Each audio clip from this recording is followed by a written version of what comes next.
Bonjour à tous et à toutes et bienvenue sur le Bon MJ. Petite vidéo tournée le jour même, publiée le jour même, pour vous dire que déjà, le Discord a été refondu, ça c'est un premier sujet. Et ensuite, une deuxième vidéo, j'ai envie de répondre rapidement à une question qui a été posée sur le Discord. Et si j'y réponds comme ça, c'est aussi justement pour vous encourager à aller sur le Discord parce qu'on a régulièrement des conversations qui sont très sympas, bon, qui peuvent tourner en rond et tout. Hein. Quand on est passionné, on est super tatillon, on n'est pas d'accord sur tout, même si sur le fond on se retrouve souvent. Voilà, sur le Discord, il y a de la vie, il y a des questions intéressantes et j'ai décidé de vous en ramener une dans cette vidéo. Mais pour commencer, juste sur le fait qu'il y ait un nouveau Discord, peut-être que vous vous étiez inscrit sur ce Discord il y a un moment et que vous étiez dit que c'était le bazar et que vous y étiez plus. C'est peut-être l'occasion d'aller rejeter un œil parce que il a subi littéralement, il n'y a pas d'autre mot, une purge. Il y a des centaines de conversations sur 3 ans, 4 ans, je sais, 3 ans, je pense, qui ont disparu du jour au lendemain.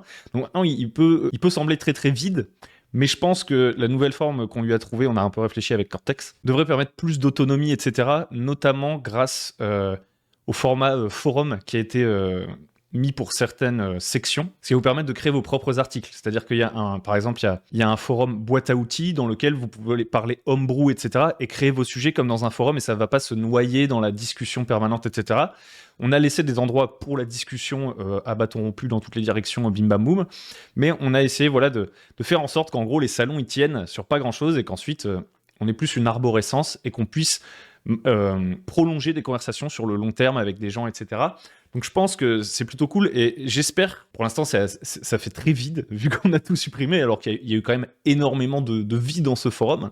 Là d'un seul coup ça fait très vide et j'espère qu'en fait vous allez pouvoir le réinvestir un peu, reconstruire sur les ruines de l'ancien forum entre guillemets et avec plus d'autonomie créer vos petits trucs et notamment si vous le voulez organiser des parties parce que c'est pareil, il y avait un chat continu pour l'organisation de parties et en fait les propositions de parties se noyaient un peu les unes dans les autres et on s'y perdait.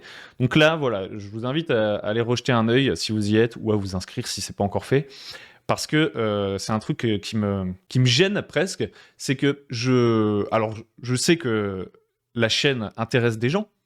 Je suis content de tout ce que je fais sur YouTube, il y a des commentaires et il y a plein de gens qui m'ont dit ah ça m'a vachement aidé, ah j'adore la chaîne et tout.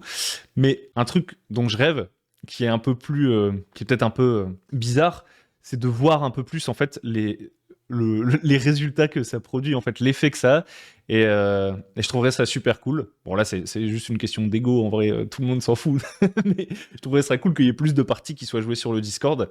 Et d'ailleurs il y a aussi la possibilité, vu que maintenant il y a des forums, enfin la possibilité de créer vos propres salons, de ne proposer pas que des parties de jeux de rôle, mais aussi, si vous le souhaitez, organiser un peu vos événements, vos trucs, si vous avez envie de faire un petit live Discord pour parler d'un truc, de faire des petits trucs, ça peut tout à fait se faire. Et l'objectif, voilà, l'objectif ne serait pas atteint si c'était genre une personne qui profitait du Discord, en fait, pour faire sa tambouille en permanence et faire ses lives tout le temps. Je trouverais dommage... Je trouverais dommage en fait que ce soit très peu de personnes qui s'approprient le truc parce que je pense que je trouverais ça cool que voilà, cette nouvelle structure favorise de l'émulsion un peu pour tout le monde. Même si je me doute bien ça va être très difficile sur un Discord de faire vivre. Je crois qu'il y a plus de 1000 personnes sur le Discord, donc bon, tout le monde va pas se mettre à faire des choses. Allez voir. Je vais arrêter de blablater. Si je résume, la structure a été revue et je pense que vous pouvez un peu essayer de vous approprier les choses. Évidemment, on va quand même moi et les anciens un peu qui font un peu de modération. Même si le Discord est relativement tranquille et assez libre, on va quand même vérifier qu'il n'y a pas des dingueries. Hein. Le but, c'est pas que ce soit n'importe quoi. On ne laissera pas faire n'importe quoi non plus. Faut que ça parle de jeu de rôle quand même, au moins. Donc voilà, deuxième partie, bah du coup, si vous n'êtes pas souvent sur le Discord, vous en êtes peut-être pas rendu compte, et si vous y êtes, vous le savez, il y a souvent il y a un salon écrit qu'on a gardé qui s'appelait Débat. Donc maintenant on l'a renommé Débat du lundi parce qu'il y avait un peu une sorte de tradition qui s'était créée de à chaque fois dire que c'était le débat du lundi alors qu'il n'est pas forcément lancé le lundi. On a un peu ce truc où des fois il y a quelqu'un, il balance une question ou une opinion et il demande aux autres de donner leur opinion dans la bienveillance si possible. Et la plupart du temps ça fonctionne et ça crée des conversations intéressantes. Et il y a une des questions qui était posée par Cortex récemment dedans, c'était à quel point vous laissez-vous influencer par les injonctions, c'est-à-dire influenceurs, poncifs, règles d'or, etc. vis-à-vis de jeux de rôle. Remettez-vous en question vos acquis et quelles sont vos plus belles prises de conscience vis-à-vis du jeu de rôle, et je vais essayer de répondre à ça assez rapidement. Donc je dois dire que c'est la deuxième fois que j'enregistre la vidéo. Dans la première, je m'étais un peu trop emballé, je pense que c'était trop long et je partais dans tous les sens. Donc j'ai décidé de la retourner directement pour essayer d'aller à l'essentiel. Et donc sur la question voilà, des injonctions, est-ce que finalement ça a du sens les conseils qu'on trouve sur Internet, etc. C'est une question qui forcément me parle énormément puisque je suis moi-même producteur, on va dire, d'un discours sur le jeu de rôle qui est public, qui est même à viser d'être entendu par beaucoup de monde. Parce qu'en soi, quand vous écrivez quelque chose sur un Discord, ce n'est pas privé, c'est public. Mais votre but, c'est pas forcément d'être entendu par beaucoup de monde, puisque en général, c'est une conversation qui va disparaître un peu, qui a un côté un peu plus éphémère qu'une vidéo YouTube. Moi, je sais que ce que je fais n'est pas éphémère, etc. Et donc forcément, je pourrais me poser cette question, et je me la pose souvent, est-ce que c'est bien ce que tu dis? Est-ce que tu fais pas du mal en disant ça? Est-ce que tu fais pas... c'est quoi ton impact, etc. Donc c'est une question qui est intéressante. Et donc sur la question de l'influence, moi je dirais que c'est oui, en fait, tout ce qui est produit sur Internet a de l'influence sur nous, et ce serait complètement stupide de ne pas le reconnaître. Tout ce qu'on regarde a de l'influence sur nous. D'ailleurs, quand on regarde, d'autant plus avec les algorithmes, si à un moment donné, je suis enfermé dans une sorte de bulle qui me fait croire que, comme je suis dans cette bulle, je suis quelqu'un qui est libre d'esprit et qui est à contre-courant, etc., et qu'en fait, je vois plus le reste parce que l'algorithme m'enferme dans des vidéos qui me confirment des croyances que j'ai, très certainement que je suis encore plus influencé que je ne le présuppose. Donc en fait, on est juste influencé, c'est une réalité. La vraie question derrière, c'est est-ce que cette influence, elle est positive ou négative? Et ça, je pense que c'est à chacun de le regarder, c'est un travail à faire sur soi. Est-ce que ce que je suis en train de regarder, ça me fait du bien? Est-ce que ça me fait du mal? Et je ne dis pas que c'est une question facile à résoudre, mais en fait, le fait, par exemple, que quelqu'un puisse être complètement paralysé au vu de la production de conseils et se dire mais je pourrais jamais faire tout ça en même temps, que quelqu'un y voit un actual play qui honnêtement est un divertissement qui n'a rien à voir, selon moi, avec une vraie partie de jeu de rôle. Dans la grande majorité des cas, ils se disent oh, je peux pas faire ça, etc. Qu'il y ait quelqu'un, à l'inverse, qui n'arrive pas à s'arrêter ou à se faire sa propre opinion parce que il est victime, entre guillemets, d'épiphanie en chaîne. C'est-à-dire, un jour, il regarde une vidéo qui dit un truc et il se dit ah ouais, il a trop raison ce mec. Et le lendemain, il regarde une autre vidéo et il se dit ah mais c'est lui qui a trop raison, etc. Ça, c'est... Je dirais que ça dit quelque chose sur le monde dans lequel on est. Il y a une profusion d'informations, mais ça dit aussi quelque chose sur celui qui le regarde. On est tous influencés. Maintenant, la question, c'est la question sous-jacente, en fait, que moi je vois, parce que je trouve que c'est très difficile de mesurer à quel point je suis influencé, etc. C'est la question de est-ce que c'est bien ou pas bien, en fait, qu'il y ait autant de conseils sur Internet? Et est-ce qu'ils se valent tous? Et est-ce qu'on devrait tous les suivre, etc., etc. Donc moi, sur la production de conseils, etc., qu'on peut trouver à la fois sur Internet, mais aussi dans les livres de jeux de rôle en eux-mêmes, c'est-à-dire qu'il y a certains livres de jeux de rôle qui s'accompagnent de conseils pour les mener, etc., j'ai un avis qui est partagé. D'un côté, je pense que c'est extrêmement positif à partir du moment où c'est contextualisé et où ça fait, il y a vraiment une preuve d'un certain suivi. C'est-à-dire que les gens qui balancent des vidéos dont le titre c'est pourquoi vos combats sont nuls, par exemple, je trouve que déjà il y a un problème dans la démarche. Pourquoi vos combats sont nuls? Rien que le titre, je trouve qu'il est naze. C'est fait pour être attraper l'attention, etc. On peut se donner toutes les excuses qu'on veut en termes d'efficacité, etc. Mais moralement, je trouve ça pas bien. Dans le sens où on sait que le mec qu'on va récupérer, c'est un mec, soit ça va le frapper dans son ego, donc ça veut dire qu'il n'a pas beaucoup d'estime de lui-même, si dès qu'il voit un titre de vidéo, c'est écrit pourquoi mes combats sont nuls, il se dit ah peut-être que mes combats ils sont nuls, il faut que j'aille regarder. Donc j'aime pas du tout les leviers sur lesquels ça joue. Donc déjà, le simple fait de la présentation, comment le truc est fait, je trouve que ça en dit long. Ensuite, quand on a des vidéos qui sont sur plein de sujets satellites, etc., et qui sont pas vraiment le suivi de la personne, quelqu'un qui partage son expérience, mais aussi le contexte dans lequel il nous donne le conseil, où il nous partage l'expérience qu'il a envie de nous donner. Typiquement, justement, ces vidéos qui font plein de tutos, qui sont des sujets qui ont déjà été traités par plein d'autres chaînes. Et en fait, on se rend compte que chacune de ces vidéos, il y a très peu de personnel et c'est beaucoup de répétitions, de trucs qui sont presque devenus des mèmes, en fait, ces conseils.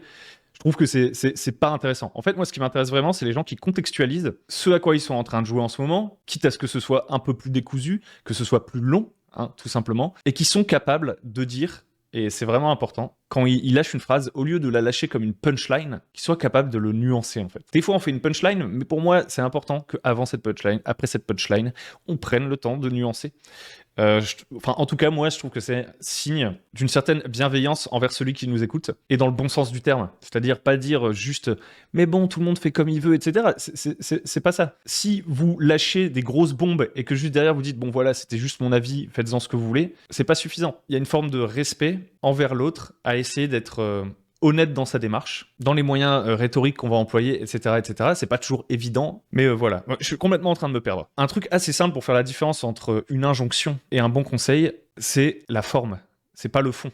Parce que le fond, il va forcément dépendre du contexte. Si je vous dis, pour que vos parties de jeu de rôle soient mieux, faites X, c'est parce que moi, je trouve que à ma table et dans ma manière idéale d'envisager le jeu de rôle, le conseil que je vous donne, il est bien, il est efficace et il produit des trucs que j'aime à ma table en ce moment. Donc il y a tout un contexte, il y a le quand, avec qui on joue, à quel jeu, qu'est-ce qu'on essaye de faire, c'est quoi le sens qu'on donne à nos parties de jeu de rôle, ce qu'on recherche en fait comme effet. Tout ça, ça devrait être développé pour produire, selon moi, du bon conseil, sinon on est juste dans la répétition. En fait, il y a un peu un côté, je trouve, dans certaines chaînes de conseils, majoritairement américaines, mais pas que, il y a un peu un côté, au lieu que ce soit quelqu'un qui pratique le jeu de rôle, qui se met, entre guillemets, à votre niveau, il vous dit, bah moi je fais du jeu de rôle et j'ai envie de te partager une expérience. Il y a un côté parfois, je viens te dire des sortes de secrets de l'élite du jeu de rôle ou je sais pas quoi. Je trouve complètement pourrave en fait comme approche. Un peu comme à un moment donné on pouvait avoir en boucle le truc sur le mythe du héros, vous voyez, en narration, qui se répétait partout sur toutes les chaînes de storytelling. Et en fait, ça a fait une sorte de vague. Et en fait, à la fin, on s'est bien rendu compte que c'était pas le truc ultime. Mais il y a des mecs qui ont essayé de vous faire croire que c'était le truc ultime, la forme narrative qu'on retrouvait dans toutes les narrations. Et ce qui est dommage, c'est que c'est intéressant. Mais à partir du moment où ça s'est présenté comme la formule magique qui va résoudre un problème, je trouve qu'il y a un truc qui va pas. C'est comme ça qu'on se retrouve dans certains secteurs, je trouve, à adopter des formes de doctrine et à perdre en diversité, quoi. Donc après, je sais pas, moi peut-être sans me rendre compte, et peut-être qu'il y a des gens qui perçoivent ce que je dis comme une injonction, mais moi je trouve que la forme qu'on donne au conseil qu'on donne, le fait par exemple que j'essaye autant que faire se peut de vous parler de moi, en fait, ce qui est un peu bizarre, hein. Parce qu'on pourrait se dire non, je devrais être le plus objectif possible et tout pour produire quelque chose d'intéressant. En fait, je suis pas sûr. Je pense que en essayant de parler de moi et sans parler de moi en mode regardez les slips que je mets ou je sais pas quoi, en restant bien sur le jeu de rôle, qui est le sujet passion que j'ai envie de partager, en parlant de mon expérience et de ce que j'ai fait récemment et de à quel jeu j'ai envie de jouer, et de vous dire ah bah ça finalement j'ai été déçu. En fait, qu'il y ait presque un narratif, quoi. C'est-à-dire que si à un moment je suis excité par un truc et que finalement à terme, le jeu m'a pas excité tant que ça, bah très rapidement, 2 vidéos plus tard, je vais sûrement vous dire, bon, bah finalement, ça m'a pas plu tellement que ça, plutôt que juste laisser, comme ça, par exemple, apparaître ces vidéos review où je suis juste excité et je reviens jamais dire ce qu'il en est une fois que j'ai testé le jeu, par exemple. Je trouve que c'est là qu'il y a... c'est là que j'essaie de mettre un effort, et peut-être qu'il y a des gens qui perçoivent ça comme des injonctions, que ça les paralyse, et c'est terrible, mais ça, on n'y peut rien. Parce que le deuxième truc que j'ai envie de dire, c'est que y a personne, à part quelques personnes, on va dire vraiment malhonnêtes, il y a personne qui donne des conseils dans le but de prendre le contrôle des autres ou je sais pas quoi. Je pense pas. Même les gens qui utilisent ces méthodes un peu plus de rétention, de full rétention avec des top 10, des top 15, des machins, des trucs, je pense que c'est parce que ils pensent qu'en termes d'efficacité pour leur chaîne, pour le fait qu'ils grossissent, qu'ils touchent plus de monde, et moins en termes de fond. Et peut-être qu'ils se disent que c'est pas grave parce que c'est un moyen après pour les gens plus niches qui les suivent vraiment. C'est un peu, entre guillemets, la fin justifie les moyens, vous voyez. En général, ces gens-là, ils vont vous dire oui, mais c'est normal parce que j'essaie de me lancer, et donc pour l'instant, mon but, c'est qu'il y ait le plus de monde qui me voit possible. Et je vous dis ça parce qu'il y a des moments où moi, j'étais comme ça, donc je suis pas en train de dire ouais, moi, je suis parfait et tout. C'est peut-être une phase obligatoire, j'en sais rien, sûrement pas obligatoire, mais parfois, on peut se dire la fin justifie les moyens, et se dire bon bah moi ce que j'essaie de faire c'est d'attirer le plus de monde possible sur ma chaîne, et une fois que je serai assez connu entre guillemets, là je ferai le reveal vraiment de ce que je fais, etc. Mais je trouve que c'est un peu destructeur, mais en général c'est pas mal intentionné. C'est vraiment là où j'essaie d'en venir, c'est que je pense que la plupart des gens qui disent des choses sont pas mal intentionnés. Mais je trouve que l'effort de contextualiser, c'est l'effort le plus important. C'est celui qui permet toute la nuance, c'est celui qui permet à l'autre de connaître vos... Plus vous parlez librement, en fait, plus il va commencer à comprendre un petit peu vos biais, etc. Et si lui, il est bienveillant de son côté, il vous fera pas remarquer ses biais. Il vous écoutera, et puis il prendra ce qui lui semble bien et ce qu'il y a à laisser. Et ça va être son taf à lui, en fait, ensuite de digérer cette information, de l'interpréter.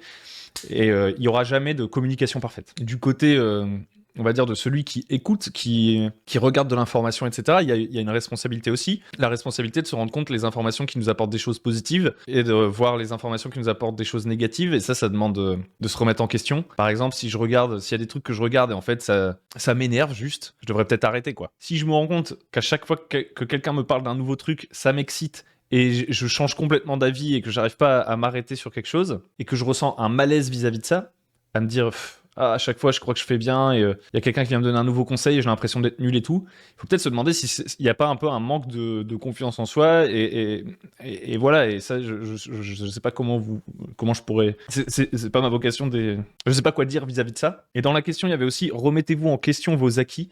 Et effectivement moi je pense que je remets énormément en question mes acquis, c'est-à-dire que je reste toujours curieux. J'ai tenu entre mes mains des centaines et des centaines de livres de jeux de rôle. J'en ai acheté beaucoup trop, j'en ai lu beaucoup trop, j'ai pas joué assez. Ils m'ont permis de réfléchir, ils me permettent d'ajouter des choses à ma pratique, etc. Et remettre en question ses acquis, c'est pas forcément être jusqu'au boutiste. Moi, à chaque partie, j'essaie de faire quelque chose de nouveau. À chaque partie, j'essaie de voir ce que je peux faire pour aider mes joueurs, mais sans remettre en question ce que j'ai envie de faire. Ça va me permettre d'aller sur quelles ont été vos plus belles prises de conscience. Moi, il y a 3 prises de conscience qui me viennent en tête, qui sont pas récentes, qui sont à plusieurs étapes. La plus ancienne, c'est de me rendre compte que tout le monde ne va pas aimer le jeu de rôle autant que je l'aime. C'est-à-dire que moi, j'en suis au niveau, voilà, vous peut-être aussi qui écoutez ces vidéos, je n'en doute pas. Je suis, voilà, sur YouTube, je fais partie de ces gens qui ont les vidéos où il y a 7 vues d'un mec américain que je connais pas du tout. Et le mec, il fait une vidéo de 1h30 de bilan de son année de jeu de rôle. Je le connais pas et je regarde sa vidéo et j'ai plein de recommandations comme ça. Ce qui fait que des gens qui creusent pas autant une passion niche, etc., mais qui consomment quand même du YouTube, trouvent super bizarre mais ma page d'accueil YouTube où il y a plein de vidéos avec 17 vues et des mecs avec des caméras pourries. Là où j'essaie d'en venir, c'est que des potes, il fut un temps où j'essayais vraiment d'emmener les gens que je kiffais avec moi dans le truc, dans la passion jeu de rôle. Et en fait, une des premières réalisations, c'est que ils tomberaient pas autant amoureux du jeu de rôle que moi. Enfin, il fallait quand même se faire des films pour se dire que mon pote de lycée, du jour au lendemain, il allait se retrouver là à voir des vidéos jeux de rôle à 7 vues. Non, pour lui, c'est un truc complètement annexe à sa vie, le jeu de rôle.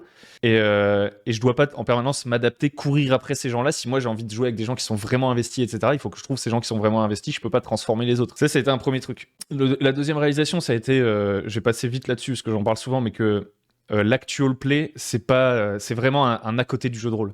Pendant un moment, je me disais, j'avais arrêté le jeu de rôle et je retrouvais le jeu de rôle avec l'actual play, et je pense que l'actual play c'est génial pour ça. Mais je me disais, oh, tu devrais vraiment faire un actual play, c'est ça qui les gens ils kiffent et tout, un peu ce truc de starification du fait que ça se transforme en divertissement. Mais vraiment, je pense que un truc que j'ai pas vraiment réalisé, parce que j'en étais conscient dès le départ, je pense, qui me semble important de dire maintenant, alors qu'avant je me disais que c'était pas vraiment un sujet, c'est vraiment de dire que l'actual play, c'est pas la majorité des actual play, c'est pas du tout représentatif du jeu de rôle en fait. D'ailleurs, ça c'est assez évident quand vous regardez certaines chaînes YouTube américaines justement qui donnent des conseils de jeu de rôle, mais s'appuient sur des actual play pour donner ces conseils. C'est-à-dire, ils vont dire copier ces 3 techniques de ces maîtres du jeu d'élite, je sais pas quoi.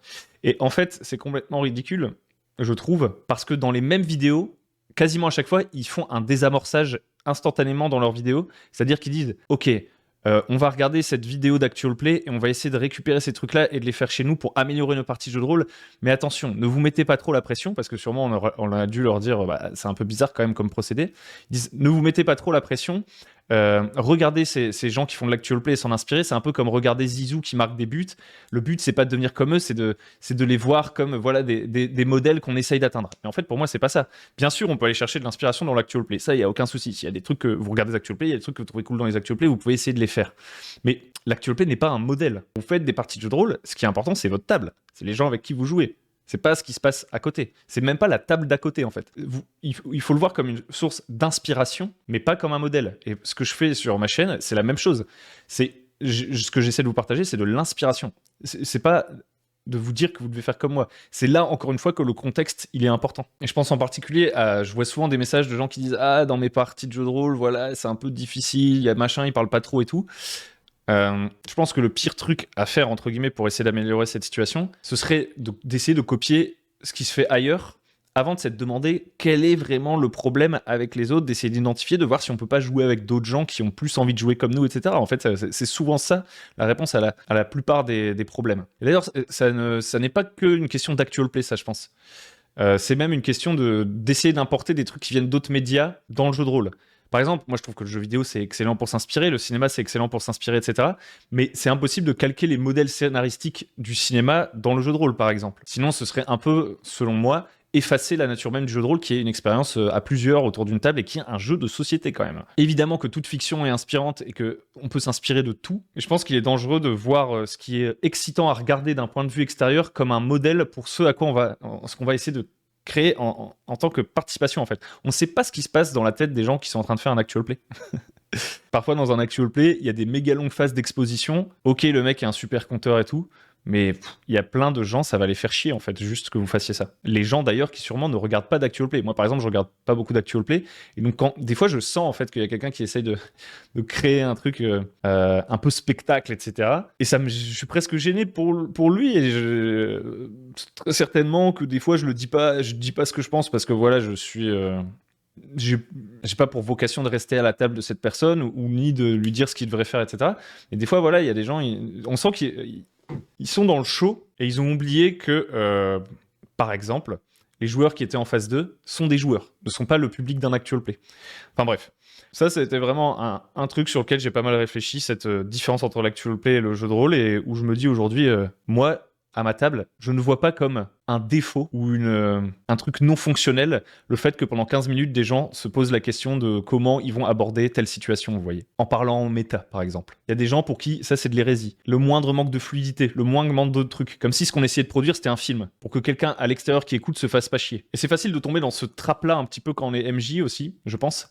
Parce que quand on est MJ, quand on laisse les autres parler, etc., on peut avoir cette sensation d'être un peu spectateur par moment et se dire oh, ils sont en train de parler en méta, ça va pas. Vous voyez, ça me fait penser, et je terminerai là-dessus, à ces MJ qui disent moi, si mes joueurs ils parlent pas à la première personne, c'est fini quoi. Si mes joueurs ils parlent pas à la première personne à travers leur PJ, c'est fini parce que sinon il y a plus d'immersion. Je suis en mode, c'est terrible quoi. Après, why not? Tu peux trouver des gens qui sont tous dans le même mindset que toi, genre ouais, on va tous parler à la première personne, il n'y a pas le droit de parler une fois en méta, etc. Mais pour moi, on est très loin du jeu de rôle. On est sorti du jeu de rôle, on est en train de créer autre chose là. Ou une nouvelle forme, hein. C'est peut-être une nouvelle forme de jeu de rôle, je suis pas catégorique. Le jeu de rôle, c'est une expérience à plusieurs et plusieurs personnes différentes qui ont envie d'amener des choses différentes. Les enjeux sont plutôt sur le consensus, etc., que sur une sorte de ligne de prod. Enfin, bon, bref. Et le troisième truc, mais j'en ai déjà parlé en long et en large, donc je vais pas trop m'étendre, mais c'est cette troisième réalisation, c'est le côté, moi je suis pas attiré par le jeu by the book, etc. Je lis plein de gens et grand bien leur face. Je suis pas en train d'essayer de créer de dire ouais, unpopular opinion, je sais pas quoi et tout, mais moi je me rends compte que vraiment, à la base, quand je faisais du jeu de rôle, il n'y avait pas de règles, on jouait n'importe comment, et ce qu'on kiffait en fait, c'était créer des règles, inventer, créer nos univers, partager un truc autour d'une table. Et ce dont je me rends compte, c'est que je l'ai un peu perdu en voulant absolument, je sais pas pourquoi. Est-ce que c'est parce que il y a une sorte d'injonction à avoir des nouvelles expériences, un peu comme on peut avoir, vous voyez, l'injonction à voyager, vous voyez, genre sur Instagram, ouais, il faut voyager et tout pour être heureux. Ouais, il faut apprendre chaque jour une nouvelle chose pour être heureux, etc. Moi, je reconnais ça dans certains endroits du jeu de rôle, et d'ailleurs peut-être que je suis émetteur de ça, puisque moi je ne fais que répéter, créer vos propres trucs, etc. Moi, ça c'est le truc dans lequel je crois. C'est ça. Et en plus, en créant des nouvelles choses et en étant curieux, vous allez apprendre des choses. Donc moi-même, j'ai un peu très certainement une philosophie en fait. Mais la philosophie, cette philosophie, j'ai failli passer à côté en commençant à être un petit peu séduit par un discours qui est celui, par exemple, il faut que je prenne des phrases précises qui sont presque des mèmes, hein, on peut les retrouver, copier-coller de conversation en conversation, par exemple. Un bon jeu, c'est un jeu. Enfin, un bon jeu de rôle, c'est un jeu de rôle, peu importe le MJ avec lequel tu vas jouer, vous allez avoir une expérience semblable parce que le game design va le permettre. Moi, ça m'intéresse pas du tout comme discours. J'entends qu'il y a des gens qui trouvent ça cool, mais moi, ça m'intéresse pas du tout. Moi, au contraire, ce que je trouve intéressant en jeu de rôle, c'est que je peux mettre de moi dedans. J'ai pas envie de tester une expérience prévue par quelqu'un d'autre, en fait. Surtout par quelqu'un d'autre que je connais pas, c'est-à-dire le mec qui a écrit un livre. À la limite que les autres... J'ai envie de vivre une expérience qui va être unique avec les autres, et ça m'intéresse d'aller jouer avec d'autres gens, de jouer avec d'autres joueurs, etc., et de voir ce qu'ils vont proposer.